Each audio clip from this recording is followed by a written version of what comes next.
Madonna always laid claim to being a female artist who was breaking new ground, and in her own testimony laid claim to an engagement with feminist politics.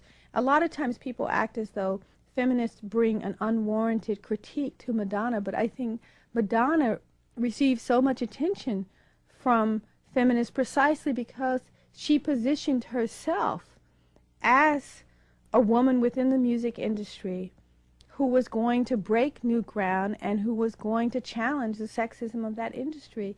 And as we know, for early on in her career, she actually did live out that particular praxis. And that's, I think, why many of us continue to have affection for her as a cultural icon, even as we feel incredibly disturbed by the fact that stardom, which by its very nature has to be reproduced again and again, meant that at a certain point, as an aging woman, Madonna had to have a new gimmick to renew interest in her. And it's not surprising that a major part of her reinvention of herself becomes a reattachment to sexism. When Madonna appeared in, I think it's Vanity Fair that she appears in, and all the little girl sort of sexual sadomasochistic kind of pictures and everything, it's suddenly a complete repudiation of the kind of images of a powerful woman that she theoretically talked about wanting to put forth. And it's a reinvestment in patriarchy, but let's face it, there's always going to be more money to be had and more stardom to be had in patriarchy. And for a while, Madonna worked the feminist revolutionary tip as far as she could push it. And then she needed a new driving force. To me, Madonna symbolizes so much the question of greed.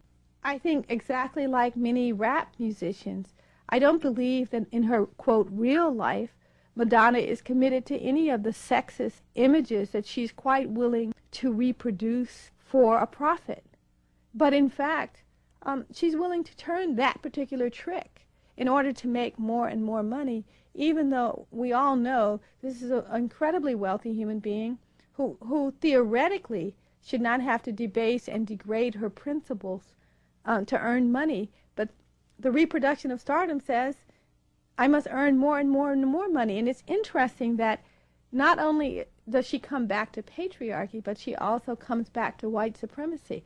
I was so amazed by the incredible racist comments she makes in Spin magazine in a recent interview about black culture and black men, when she goes on to tell us that black men are the most sexist men on the planet. I said it's kind of like Madonna out of Africa. You know, it's like, report from the front. I went into the jungle, I fucked all those black men, and I used black culture in my videos, but I'm here to testify that they really are primitive, that they really are the most sexist people on the planet. I used to kind of like black people, but I'm not sure I do anymore. And I was really fascinated by that, because I thought to myself, this person is actually using this interview to reposition herself as a voice for the right. Because let's face it, there's more money to be made on the right than there will ever be to be made on the left. But what was most sad was not her as an individual repositioning herself, but people not responding to the kinds of anti-black statements that she made with outrage and disgust. Here's a woman whose white husband was beating her up, and yet she doesn't tell us that any of these black men have engaged in domestic violence with her, and yet black men come to stand for the most sexist people on the planet. And that was very, very, very distressing, and distressing that as a contributing editor to Spin, as a black woman, I really couldn't get anybody involved with Spin magazine to be at all interested and concerned about a critique of this particular issue or the statements, because it was a big money-making issue.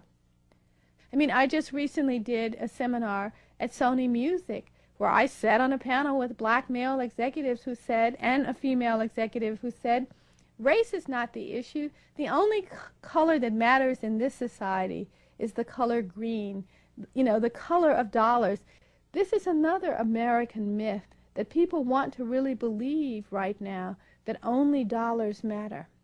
Because not only does it allow the collusion of people of color with the perpetuation of white supremacy, or, you know, women with the perpetuation of patriarchy, it also creates a culture where there is no moral or ethical valuation that you can bring to bear upon anything, because the assumption is that we all share the common morality of the dollar, which is get as much as you can, as quickly as you can, by any means necessary.